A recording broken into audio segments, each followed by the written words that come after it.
Bonjour, bonjour messieurs, dames. Aujourd'hui ici en Normandie il fait beau, ça c'est une bonne nouvelle. Ce matin j'ai envie de parler des Suisses, les petits, les grands, les moyens, les Suisses.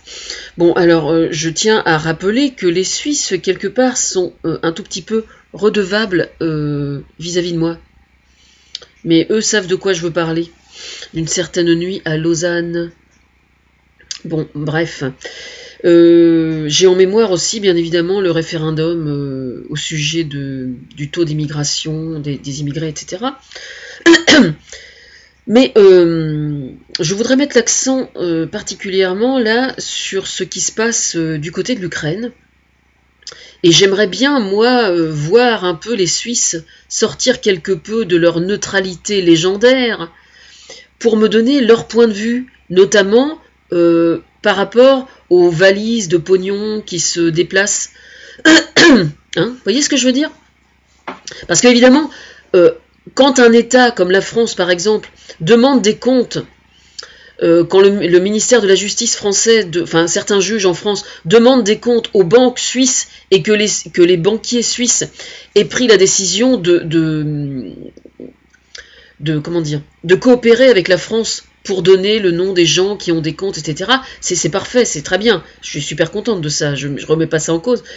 Mais évidemment, les Suisses en question, Vladimir Poutine, étant donné que c'est quelqu'un qui est complètement corrompu, j'imagine évidemment que toutes les classes privilégiées qui sont plein aux as en Russie, où est-ce que ces gens-là vont cacher leur argent?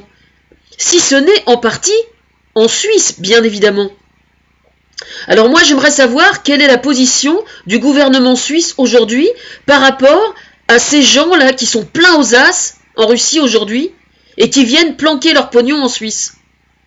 Je veux dire par là qu'il n'est pas nécessaire d'attendre que Vladimir Poutine demande des comptes et fasse comme la France pour vous interroger sur ce phénomène-là. Alors pour votre information, hier soir j'ai regardé un film qui s'appelle Le Juge Fayard, avec Patrick Dewaere.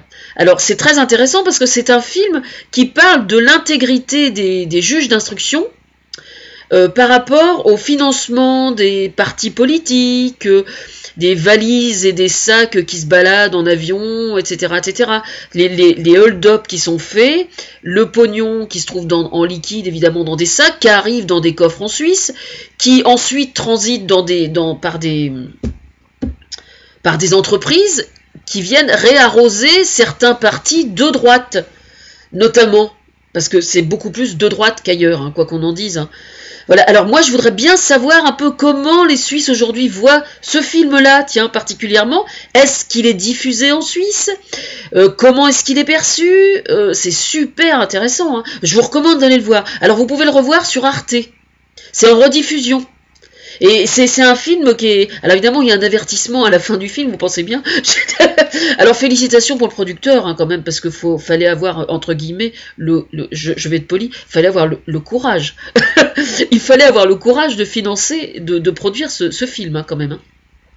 Alors pour information, à cette époque-là, moi j'étais enfant et Rouen, parce qu'il y a une partie du film qui a été tournée à Rouen, ce qui est quand même assez étrange quand même, parce que alors à l'époque c'était Jean Le Canuet qui était maire à Rouen, qui était un mec corrompu jusqu'au trognon, Le Canuet, faut quand même le savoir. Moi mes parents se sont retrouvés en procès à cette époque-là. Enfin, ils ont fait un procès à quelqu'un pour une chose qui n'était pas extrêmement importante, quoi, mais c'est une question d'honneur, quoi, pour eux. Ils avaient cherché un avocat sur Rouen pour les défendre. Écoutez bien, tous les avocats contactés avaient refusé de défendre mes parents. Vous savez pourquoi? Parce que c'était contre un célèbre agent immobilier, d'ailleurs qui a toujours pignon sur rue à Rouen, mais bon, j'ose imaginer que maintenant ils ont une politique un peu plus clean. Toujours est-il que, donc je remets pas en cause ceux qui sont en place aujourd'hui, ils n'ont pas à pâtir de ce qui se passait dans les années 70 dans leur boîte, mais n'empêche que je sais qu'ils existent, je sais qu'ils sévissent toujours, c'est pour ça que je sais que la boîte existe toujours. Toujours est-il que donc absolument tout le monde a refusé de prendre la défense de mes parents, parce qu'ils étaient tous à la botte de Le Canuet, Et il y en a un seul qui a accepté, un petit jeune qui a accepté. Et le jour du procès, vous savez ce qu'il a fait? Eh bien, il n'a pas desserré les dents. Vous voyez ce que je veux dire? C'est intéressant, hein? La relation entre la justice et l'UMP, n'ayons pas peur de le dire. Bon, ça s'appelait pas l'UMP à l'époque, hein, je pense. C'était la droite, quoi. Voilà. Corrompu, j'ai bien dit, mais alors, jusqu'au trognon, hein. On est en pomme, la Normandie. On est en Normandie, les pommes, pardon, et pas l'inverse. On est en pomme, les Normandies. On est en pomme, les Normandies. Voilà. C'était ça, Rouen. Ça n'est plus ça maintenant. Mais c'était ça, à l'époque. Juge Fayard. Arte. Rediffusion. Bonne journée à tous. Suisse et pas Suisse.